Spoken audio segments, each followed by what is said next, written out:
Good day. Once again, today we are going to be continuing on our series on parenting the toddler. Today we are going to be looking at discipline, how to discipline your toddler. It's a very crucial topic. But first of all, I'm going to be asking one question, answering one question. One of our parents asked a question in the comment section of the YouTube page, and her question was: is it good to give children phones, e.g., Android phones, to use? And so I decided to answer it on this platform before we quickly go ahead with the topic of today. Yes, it's very, very good, very, very good for their brains. Phones are very good for children. Merely operating a phone, merely going through a phone is very, very good exercise for a child's mind, a child's brain. So it's very good to give them, especially apps that are good for them, like I mentioned, puzzle games the other day, matching games. It's also good for them. But just merely flipping through the different apps, the different navigating through the phone alone does a lot. Is a very good exercise for your toddler's brain. So it's very good for you to give your toddler your phone. However, the phone can be very dangerous.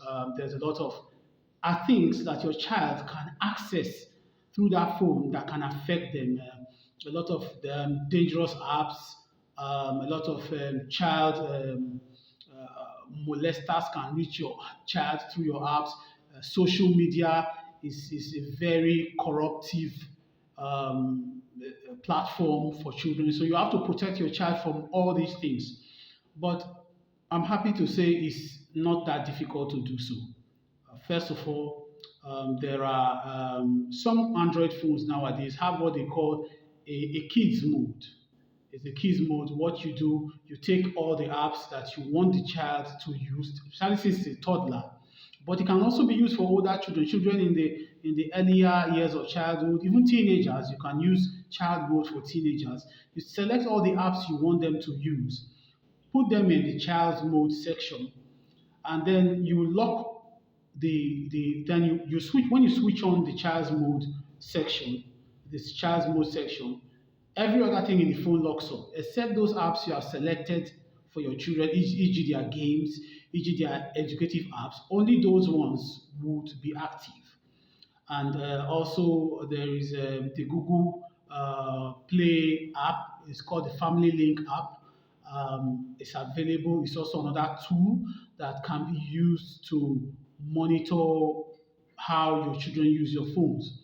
But all in all, it's a very good idea to give your children phones. It's a very good idea for them to have their own phones, no matter how young they are. If you can afford it, if you can't afford it, to give them their own phones is very good. But be sure that you have something in place to be able to protect them from the bad side of the phone.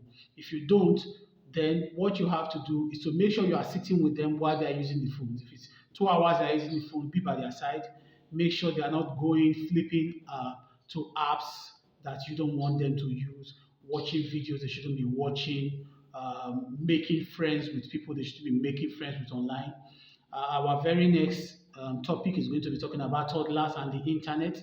So we will be dealing more about this.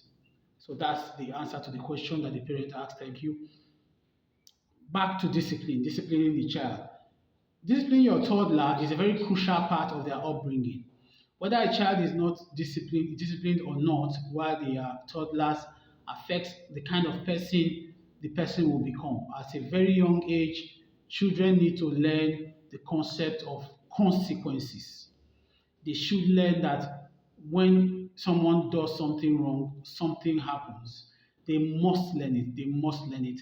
A lot of you see a lot of people, especially in the political class, they do certain things, and from how they live, you know that someone at a time did not teach them the concept of consequences.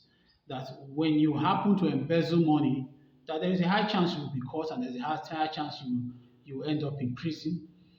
Certain people talk to people in certain ways without knowing that this will affect relationships. So it's at this stage that you bring in discipline. As I've said before, no child is too young to be punished.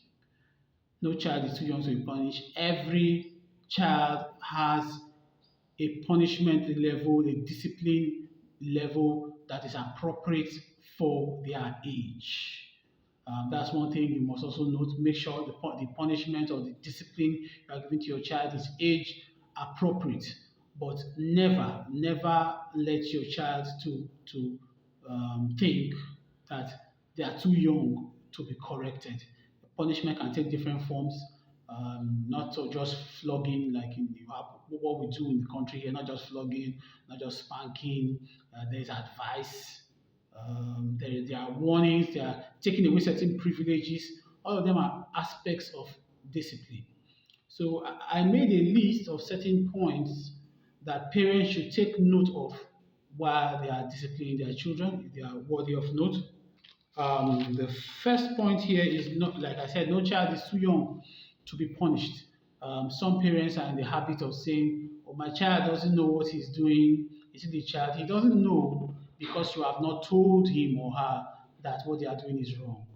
So you have to tell them, even when they are learning how to sit, learning how to crawl, their brains have developed up to the extent that they know that certain things are wrong to be done and certain things should be done and certain things should not be done. So how often you tell them, how seriously you tell them about these things will help them to take correction and grow up being well-rounded individuals. The second point we have here is never let an opportunity to correct your child pass you by. Don't overlook a wrongdoing. Don't overlook a wrongdoing. When your child does something, don't there's a saying where I come from that not it is not everything you punish a child for. Well, as much as that is true, you have to also correct a child every time they go wrong so that they will be able to know because they are being guided, especially at this early stage. They are being guided. So every time they step out of line, they must be told they've stepped out of line and then they should be guided back. You should tell them this thing you said is not that's not how to say it, that's not how to do it, and you correct them um, as often as possible. Then the next one is contrary to the notion, permit me to use the word notion, that we have in the Western world. A lot of my Western colleagues um, would not agree with me. In Africa here, we do a lot of flogging, lots of beating of children. Those in the Western world will tell you that they conducted research and they discover that it does not help children, it does not make them to be corrected, it doesn't help them to become better individuals, and instead it scars them psychologically. We have determined that that is not true.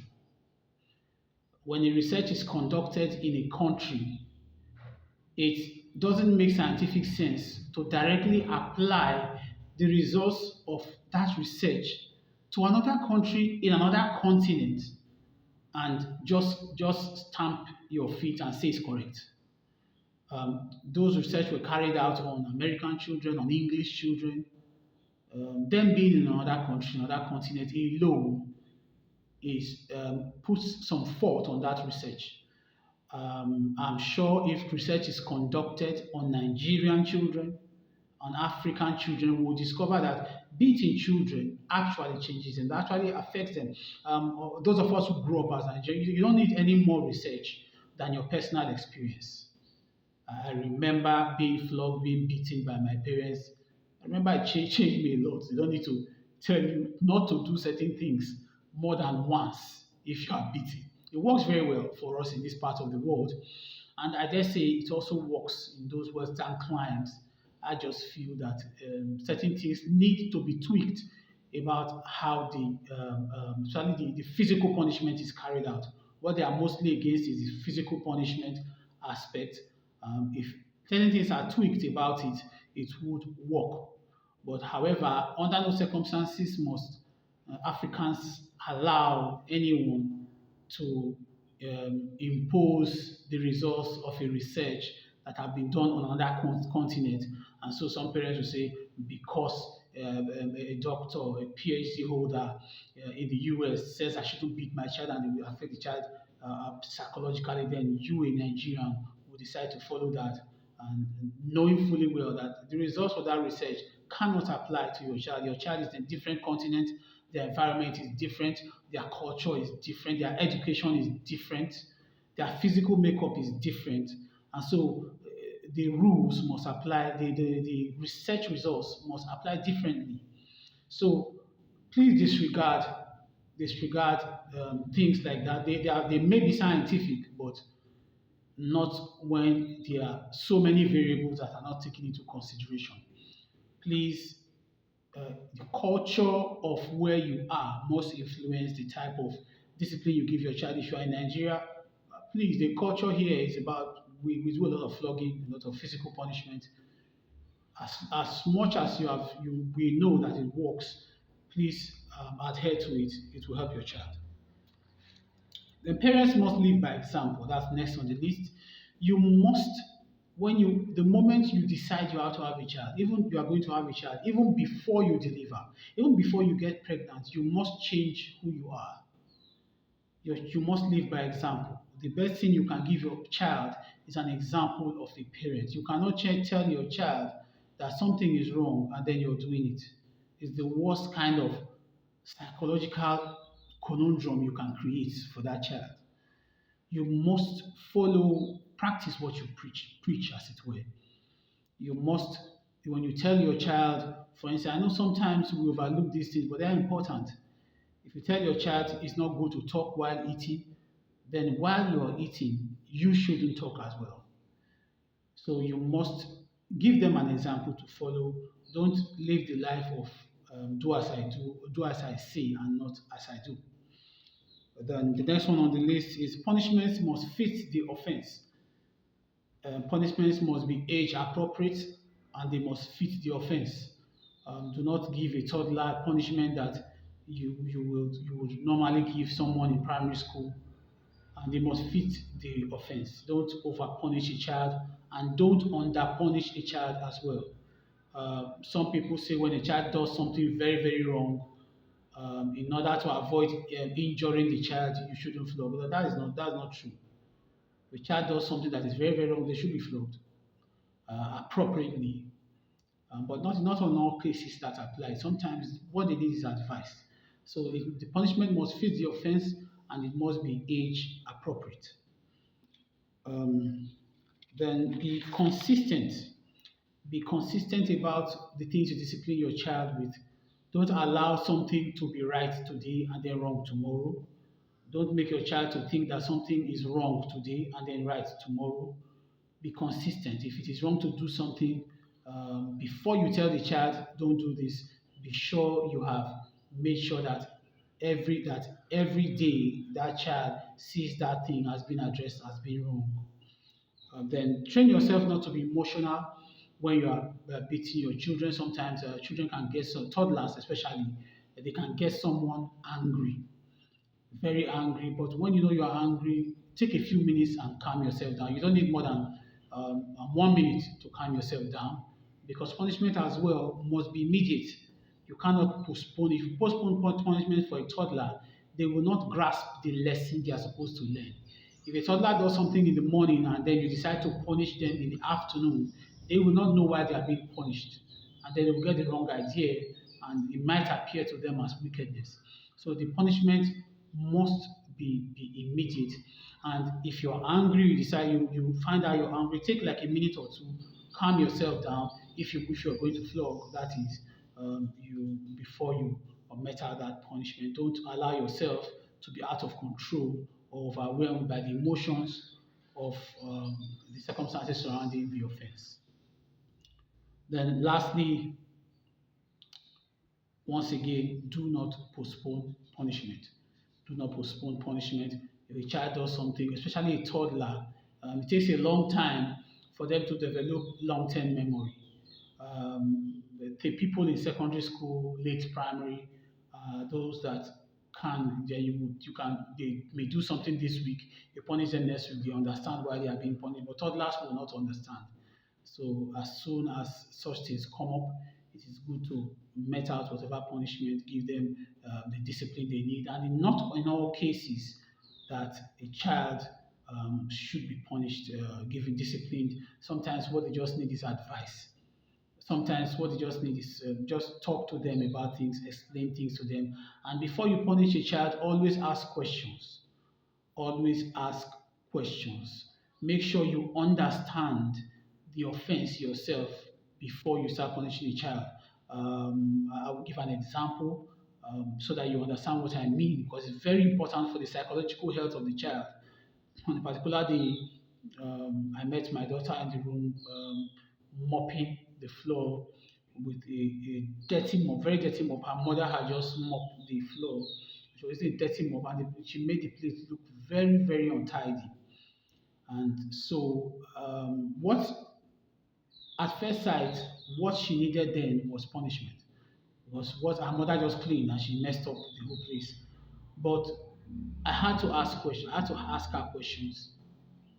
She was staring at me some of the time. That's why you have to be patient with toddlers.